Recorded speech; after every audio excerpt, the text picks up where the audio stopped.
You're no longer an asset, MAREN. That's how he said it, calm, cutting, in front of everyone. The CEO.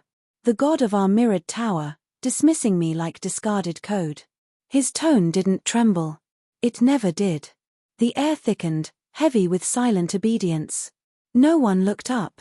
No one dared breathe. My badge felt like lead in my hand. I walked forward, steady, and set it beside his untouched espresso. Then I met his eyes. Then I suggest you explain to the investors why your core network collapses in exactly 9 minutes. The room froze. Confusion flickered. And then, time began to tick.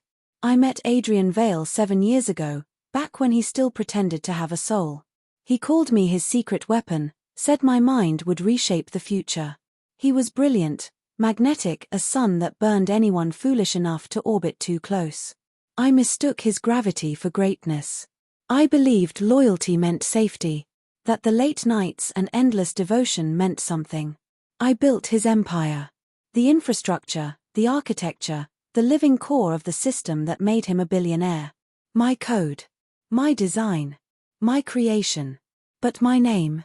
Buried in the footnotes. The betrayal didn't scream. It whispered. Invitations stopped coming. Access revoked for compliance. Projects reassigned, credit reallocated.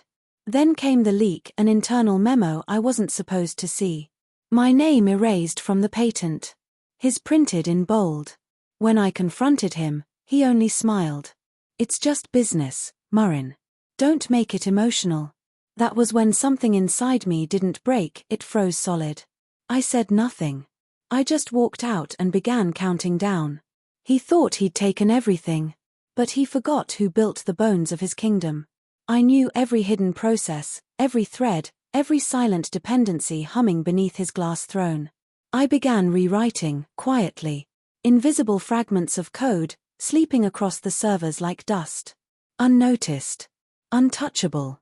Until I woke them. The first line, I named Salom. The second, judgment. I didn't want chaos. I wanted precision. I wanted him to know who took it all away. Step 1, whispers. Rumors about a flaw in the predictive network, an insider leak. Step 2, evidence.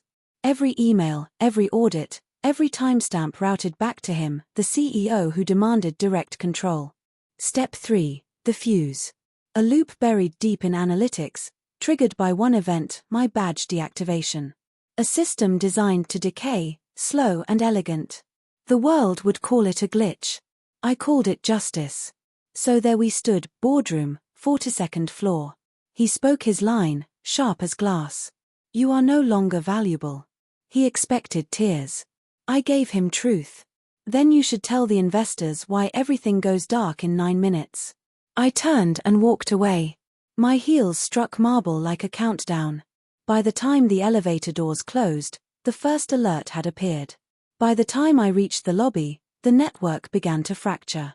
By the time I crossed the street, the empire started to bleed. Minute 1, diagnostics panic. Minute 3, global sync failure. Minute 5, phones screaming. Minute 7, his voice cracking through the intercom, find her. Bring MAREN back. Minute 9, silence. The system went dark. A blackout worth billions. Then the final move, an automated message from his own encrypted account, sent to the board, complete with proof. Patent theft. Fraud. Manipulation. Every crime tied neatly to his name. I sat at a corner cafe, coffee in hand, as headlines spread like wildfire. Vale Corp systems collapse. CEO under investigation. I didn't smile. I didn't need to. The code was loyal to its true architect, not its thief. When they dragged him from his office, I imagined the look on his face the instant he understood the truth. The person he discarded had been writing his ending all along. You are no longer valuable. No, Adrian. You never understood value. It's not what someone gives you. It's what they can't take away. People think revenge burns hot. It doesn't. It's cold, measured, patient, precise. It's silence when you could scream. Logic when you could fall apart. I didn't destroy him in anger. I simply returned his gift emptiness, wrapped in professionalism. And when his empire fell, I didn't stay to watch. I just walked away. Because power isn't in destruction. It's in knowing you could and choosing to leave nothing behind.